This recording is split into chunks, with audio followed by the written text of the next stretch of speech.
Hey everyone, DisturbedShadow here, finally wrapping up my series of 10 album reviews for albums that came out 10 years ago back in 2004. Now, I'm meant to complete this series back in September with the last album since I've been attempting to review them on their 10-year anniversaries, but that didn't end up working out. So now it's 3 months later and I'm finally getting to the last album, which is one of my personal favorite albums from 2004, which is, of course, the fourth album the fourth album from Shadows Fall entitled The War Within, which came out back in September 21st, 2004. Now, it's been over 2 years, 10 years since its release, and it still holds up really well. And I see why lots of people consider this to be their favorite Shadows Fall album. It's one of my personal favorite Shadows Fall albums. And listening to it again, I can see why this album is just so good. Every song is just fantastic. So let's jump in and talk about what makes these songs so good.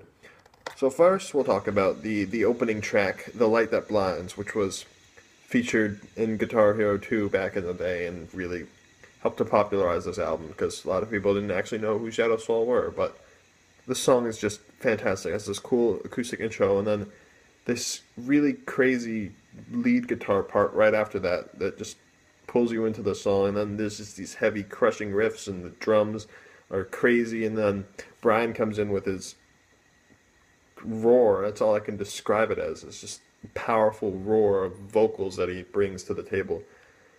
There's just really cool stuff happens on the song, and then it's just got this catchy chorus, and then there's the cool bass parts in the chorus as well, and then there's like this cool solo as well that it's simplistic yet melodic and really catchy and just pulls you into the song. And it really introduces you to what you're going to expect for the rest of this album.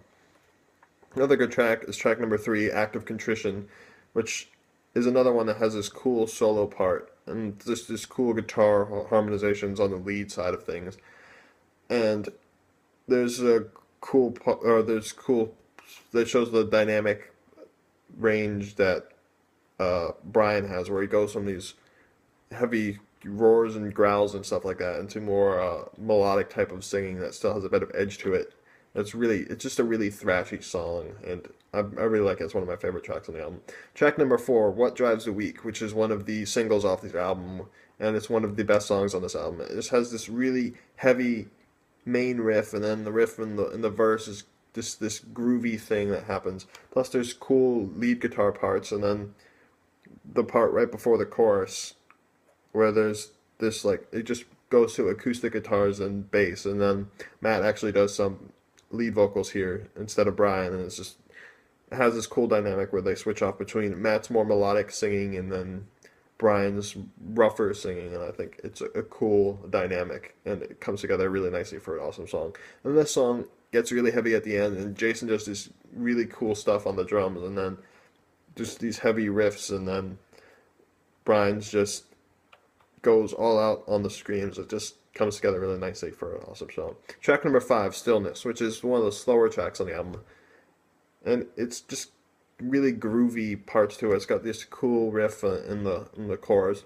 Plus, it has a really awesome solo where it sort of builds up with this melodic riff, and then they start harmonizing that riff, and then it comes in with the solo, and it gets a bit shreddy, and it's really cool just the way that solo progresses. And it's a nice touch for the song. Track number 6, "Inspiration on Demand," which is another one of my personal favorite Shadows Fall songs. It just has, it's sort of like a ballady type song. It's not really a ballad, but for what Shadows Fall is as a band, I could consider it a ballad. It's slower and more melodic, and then there's guitar parts and acoustic guitar parts and a lot more melodic singing in it. And there's just cool harmonizations of the guitar. Plus, the solo in the song it's really simple, but it just has so much emotion behind it, and you can just feel it coming through the guitar playing. And the way it fits into the song is just awesome. And like I said, it's one of my personal favorite Shadows Fall songs, and it is for a reason. Track number 7, "The Power of I and I," which is one of the heaviest songs on the album. It's got this really powerful, heavy riff to it, and I really like that. Track number 8, "Ghosts of Past Failures." This is one of the best songs on this album. This has this really cool harmonized guitar part on it. and then in the solo is just really awesome, and then it goes back, it flows right back into that harmonized riff that opens up the song. It just comes together really nicely. Plus, there's just really powerful lyrics to this song, and the way they're delivered is just provides a lot of, I don't know, it just kicks you in the feels, kind of. It's a really nice song, and I really like this song. Track number 9, Eternity is Within, which is another one of the really heavy tracks on this album. It's got this really cool part in the middle where it slows down, gets kind of chuggy, and then the bass is just turned up really loud. And then there's just this harmonized guitar squeal that goes right into the solo, and it just comes together really nicely. And then finally, track number 10, which is the last track on the album, which is entitled Those Who Cannot Speak. And what I really like about this album, about this song, is that it starts with this slow acoustic part, and then it comes in with this really heavy riff, and then there's just so much power and emotion behind the vocals and the verse, and then it just goes into the chorus, and it's another really powerful moment. Apparently, Brian wrote the song about, or in dedication to his autistic niece and nephew. It's sort of about not being able to find the words to actually vocalize your thoughts, and I think that's a really interesting thing. And then just the way this song, it really just drives that emotional experience. And then right before the chorus, it sort of reprises into that opening acoustic bit, except with the distorted guitars, and I think that's a really nice touch. And the solo is another really simplistic one, but it just has so much emotion behind it. And then when they're doing that harmonized part, it's just really cool the way it comes together. And it's a really fantastic way to end this album. It's just a really powerful song, and it's like the perfect song to end this album. So those are my favorite tracks, which is pretty much all of them, except the one I didn't mention was Enlightened by the Cold, which is track number 2, which actually is a pretty good song, but it's just not it's just not the best one on the album. But I might as well talk about it since it's the only one I haven't talked about. And then that one has a cool part where it's going back and forth between Brian's more intense vocals and then Matt's more melodic, clean singing. And just the way they switch back and forth is really cool. So those are all the tracks on the album. Now let's go and talk about individual band members and what they're doing.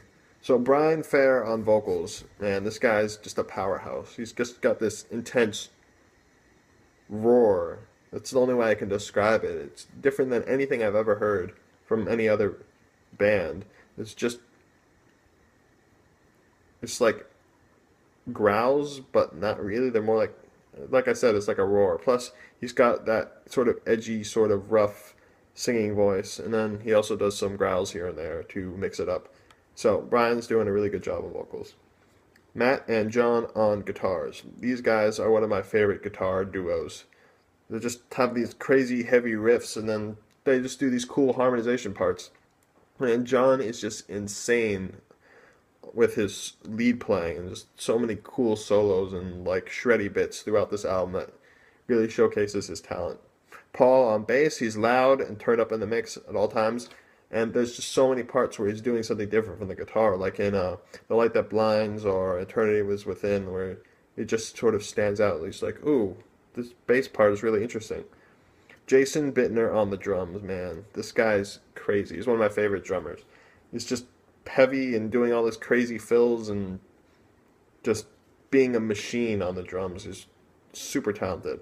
And he really gives the songs on this album just that extra bit of oomph with his drumming. So, overall, all these guys are doing a fantastic job on this album, and you can really hear why this is one of their best albums, because it's just fantastic all the way through. So, if you haven't checked out Shadows Fall or haven't heard them, this is the album you should check out first, because this is just such a good album. Okay. And it is one of my personal favorites from 10 years ago, and it still holds up so well today. And I can't believe this album is 10 years old already. So that wraps up my set of 10 reviews of albums from 10 years ago. And I will, of course, be doing this next year with 10 more albums that came out throughout the course of 2005. And I'll try better to review them on their actual release dates. So, I'll see you guys in the next video, which will be my top 10 albums of 2014. See you guys.